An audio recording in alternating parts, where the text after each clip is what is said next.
Another one! She's having another baby! Another contraction, another scream, and another baby was delivered, and another, and another. The room was a whirlwind of motion. By the time Temi slumped back on the bed, drenched in sweat and tears, 6 newborn cries echoed through the room. 6 babies. 6. Temi had always been the girl everyone talked about. Not for scandal or shame. No, Temi was different. She was the kind of woman who made heads turn when she walked into a room, her presence undeniable. Her deep ebony skin glowed as though kissed by the sun itself, and her almond-shaped brown eyes held a fire, a dream of life beyond the boundaries of her small town. Temi was beauty personified, inside and out. So when Abraham, the young tycoon who owned several companies and a fortune most only dreamed of, proposed to her, it felt like a divine match. Abraham was handsome, tall, and exuded the quiet confidence of a man who was used to winning. In business, in life, and now in love.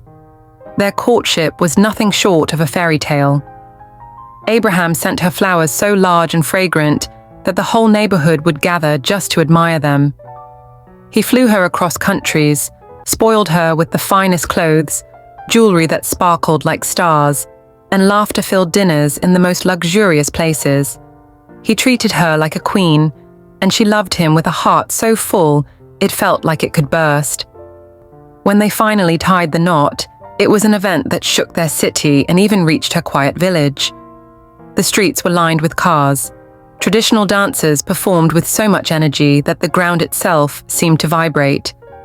Musicians played drums and flutes, and the air was filled with the sweet scent of roasted meat, fresh flowers, and luxury. Everyone said it was the wedding of the century, and for a time, their marriage reflected that perfection. They moved into a mansion Abraham had built from the ground up, a palace with endless halls, shimmering chandeliers, velvet drapes, and marble floors that caught the sunlight like diamonds. Together, they dreamed. They talked about children, laughing as they imagined tiny feet running through the vast halls, birthdays filled with balloons, and family holidays at the beach. But as the months melted into a year, something subtle but heavy started hanging between them. Temi wasn't getting pregnant. At first, neither of them worried. They joked that they were just enjoying each other and giving themselves time. When people asked, they simply smiled and said, "God's time is the best." Then came the first pregnancy. Temi could still remember the morning she saw the 2 faint pink lines on the test. Her screams of joy had echoed through the house. Abraham had lifted her in his arms, spinning her around, laughing and crying at the same time. That evening, they threw a private celebration, just the 2 of them, promising their unborn child a lifetime of love and luxury. But only a few weeks later, Temi started bleeding. The hospital's cold, sterile walls did little to comfort her when the doctor shook his head grimly. The baby was gone. Temi's world crumbled. She wept for days, curled in Abraham's arms, who whispered promises that it would happen again, that she would be a mother, that this was just a small storm before their rainbow. And Temi believed him. When she conceived a second time 6 months later, they kept it quieter, cautious not to raise too much hope. But once again, disaster struck. Miscarriage. By the 3rd and 4th miscarriages, Temi's spirit began to wear thin.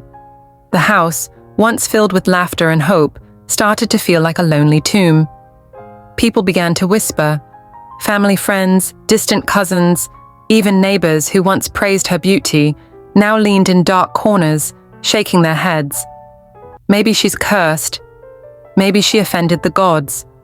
Beautiful face, empty womb. The words stung like hot oil on open wounds. Still, Temi fought.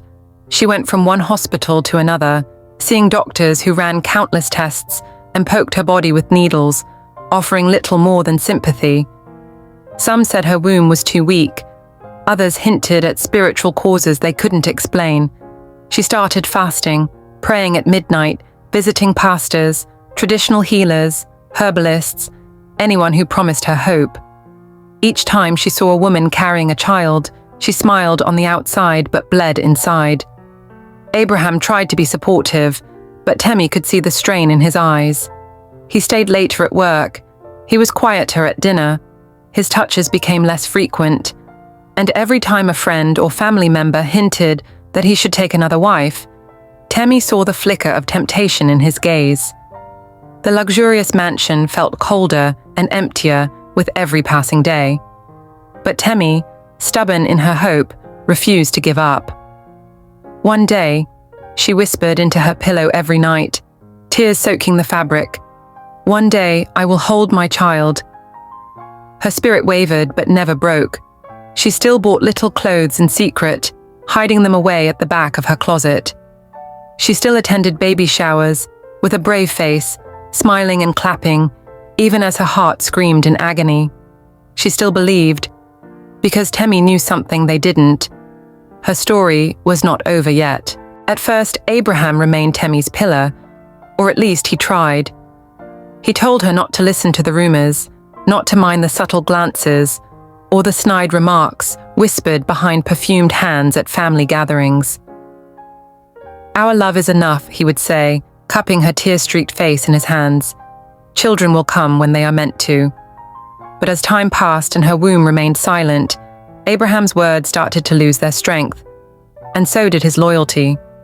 Temi noticed the change first in little things, the way he barely glanced up from his phone when she came into the room, the way he avoided her touch at night, pretending to fall asleep before she could snuggle close, the way his mother, Mama Gloria, became a permanent fixture in their home, always offering unsolicited advice with a smile that never quite reached her eyes. "Abraham, my son," Mama Gloria often said loudly enough for Temi to hear. "Our people need heirs. A man as blessed as you cannot have an empty legacy." Sometimes she would sigh deeply, a theatrical, pitiful sound, while casting a sad glance at Temi that said 1,000 cruel words without speaking. Then came the visits from the elders, grey-haired men and women with ancient beliefs and sharp tongues. "In our days," one elder said while sipping Abraham's expensive wine, "a man with a barren wife would take a second wife. It is the way of our people." The seed of doubt, once only planted, now began to grow. Abraham became restless. He started spending nights away from home, claiming business trips or late meetings. Temi pretended to believe him because the alternative was too painful to face. She still cooked his favorite meals, dressed in beautiful lace gowns, and wore the expensive jewelry he bought during happier days. She smiled brightly when he came home, hoping to remind him of the woman he had once fallen hopelessly in love with. But she could see it. Love was slipping through her fingers like sand. Still, she refused to let go. She refused to believe that a love so pure could be defeated by whispers and traditions. "God will do it," she told herself daily. "God will answer me." And then, like a cruel joke, she got pregnant again. It was the 9th time. Temi didn't even tell Abraham at first. She was too afraid of giving him hope only to snatch it away again. She kept the secret tucked inside her, guarding it with fervent prayers, soft songs to her unborn child, and tears whispered into the quiet nights. But fate had grown tired of teasing her. At 3 months, she started spotting. By the 4th month, the pain came like a dagger twisting inside her. She was rushed to the hospital, but it was too late. Her baby, another tiny soul she would never hold, was gone. This time, something inside Temi broke. She stopped attending family functions. She stopped decorating the house for holidays. She even stopped smiling, a rare thing for a woman once known for her light. The town's gossip became crueler. She must have sinned.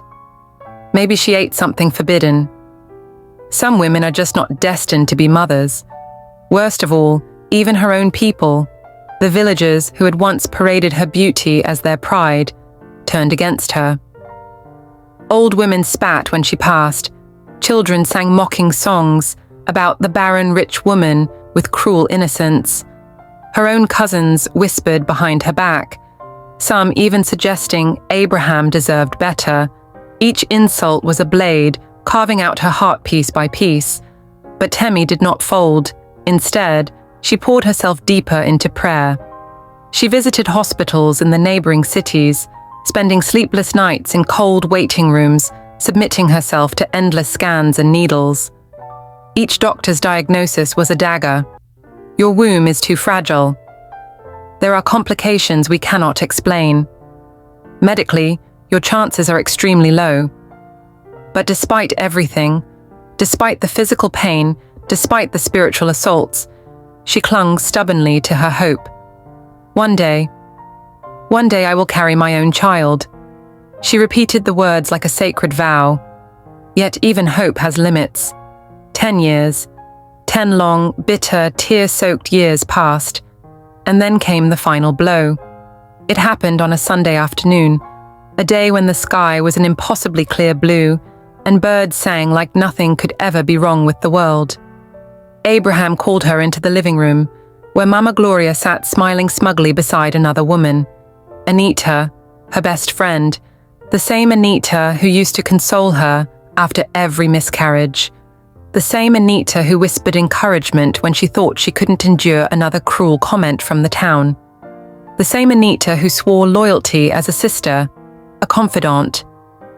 Now Anita sat dressed in gold lace, her fingers adorned with newly gifted jewelry, and a sparkling ring that told Temi everything she needed to know. Abraham announced it like he was reading the evening news. I have married Anita. She will help me continue the family name. Temi couldn't breathe. The walls seemed to close in around her. The betrayal hit harder than all the miscarriages combined. And still, no one in that room, not Abraham, not Mama Gloria, not even Anita, showed an ounce of shame. In that moment, Temi knew she couldn't stay. She was no longer a wife. She was no longer a partner. She was a trophy discarded for a newer model.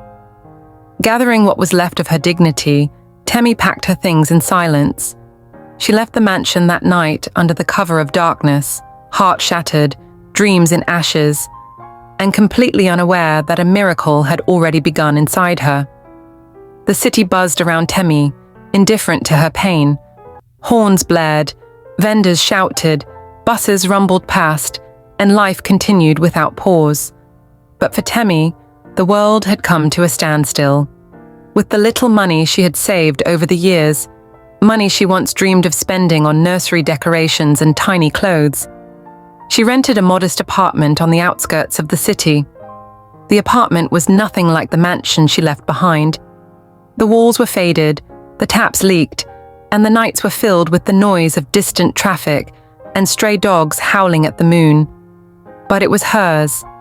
It was here, alone and broken, that Temi began the slow, painful process of rebuilding herself.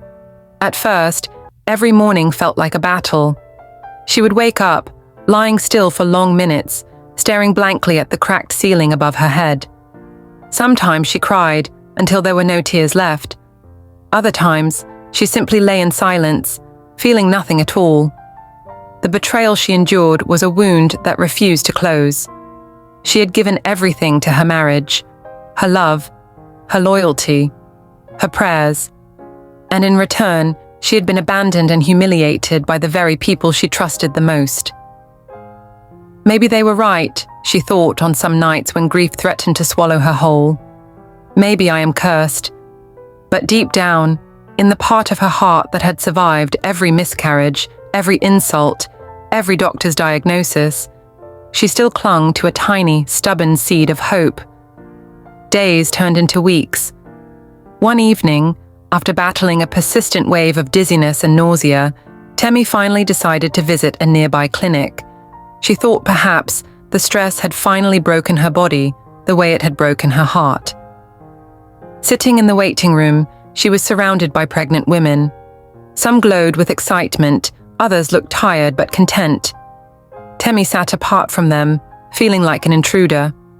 When the nurse finally called her name, she dragged herself into the consulting room with heavy feet and heavier heart.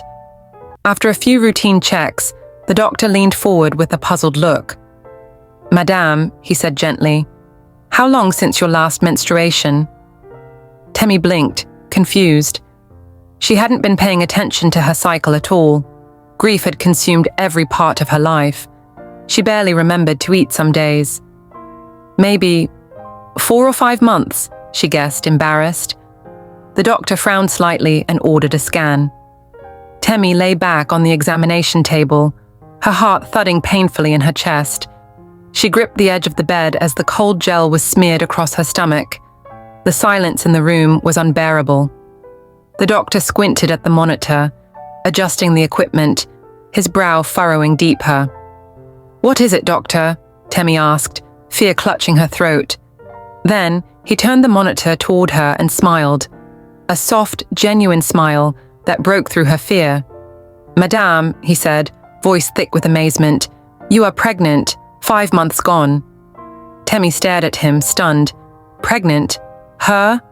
Again?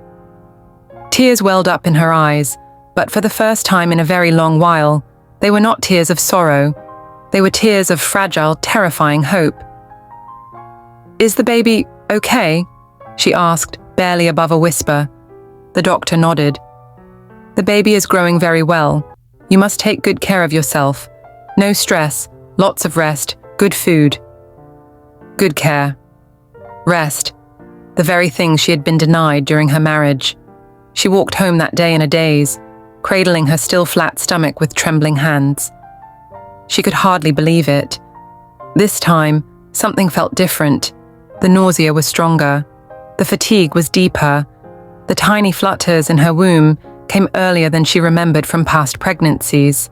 Still, fear lingered at the edges of her mind. 9 miscarriages had taught her not to celebrate too early. She guarded the secret fiercely, telling no one, not even her new neighbors. Instead, she spent her days quietly preparing.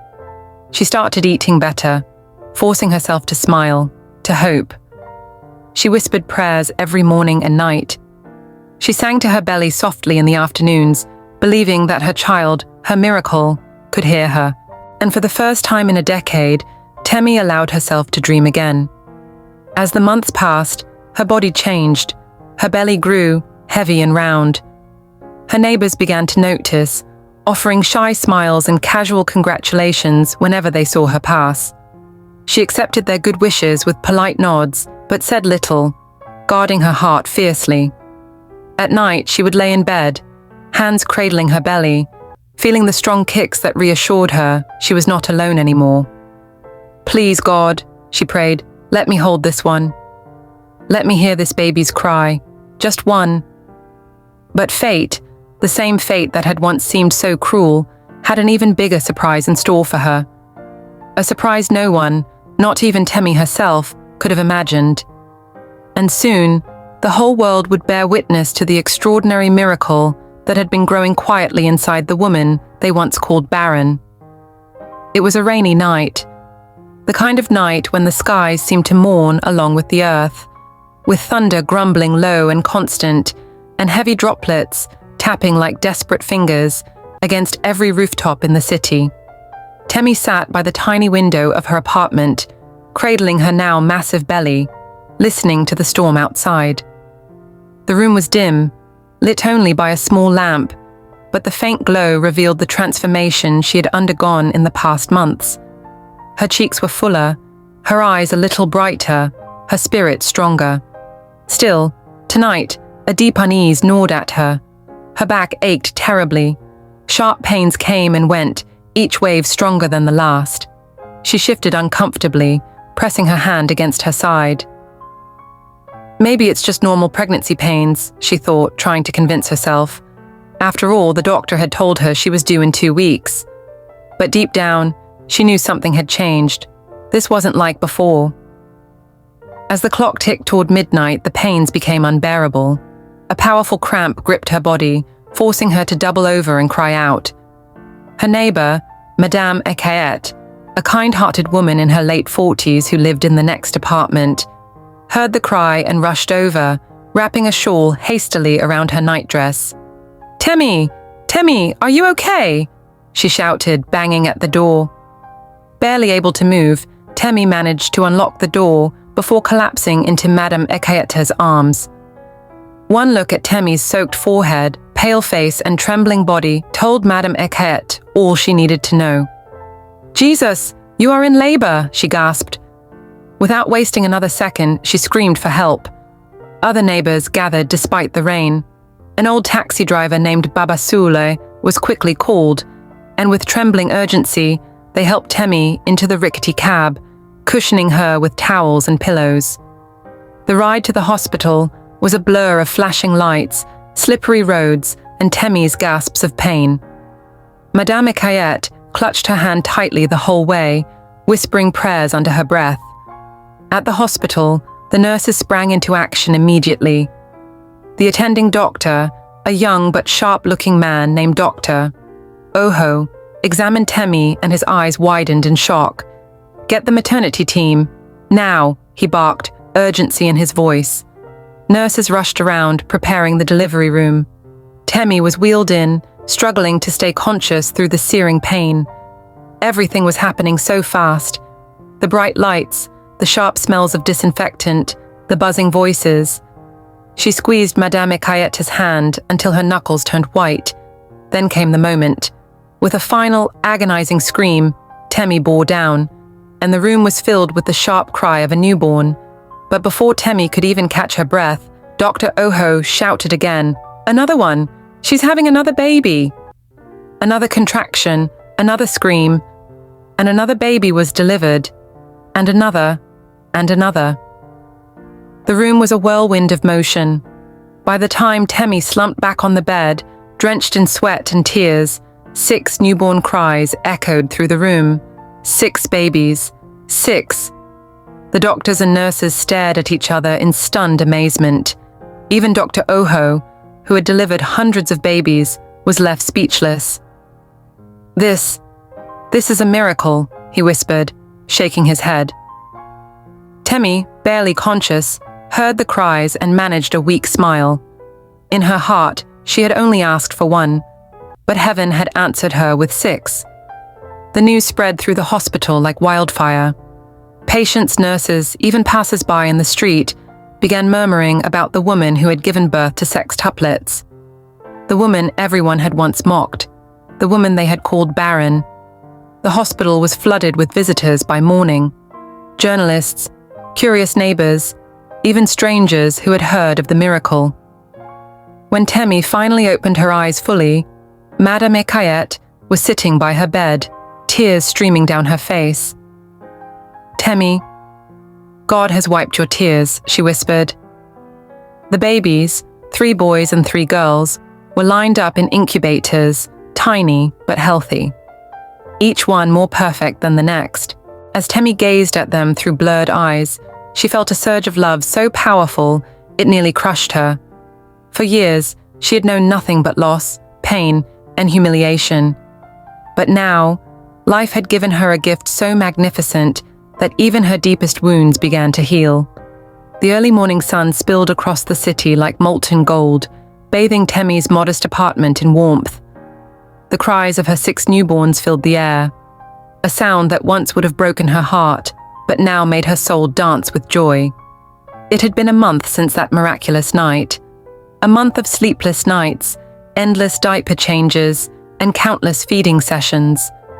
Temi's body ached, her eyes carried heavy bags, but her heart had never been lighter. News outlets had made her a local celebrity. Every day, someone new showed up at her door. Journalists wanting to cover her story. Local politicians trying to snap pictures beside her for popularity. Churches sending gifts. Neighbors volunteering to help. For the first time in her life, people saw her not as a cursed woman, but as a walking miracle. They whispered her name with reverence, pointing out that only a woman of immense strength could have survived what she had. But Temi remained humble. She had fought too many unseen battles to let pride into her heart now. She turned down offers to exploit her story for money. Instead, she focused on her babies, Anuoluapo, meaning God's mercy is great, Ifeoluwa, God's love, Temidayo, my sorrow has turned to joy. Ayomide, my joy has come, Toluani, belonging to God, and Iretiola, hope of wealth. Each child was a piece of her broken heart stitched together again. Meanwhile, Abraham's life took a bitter turn.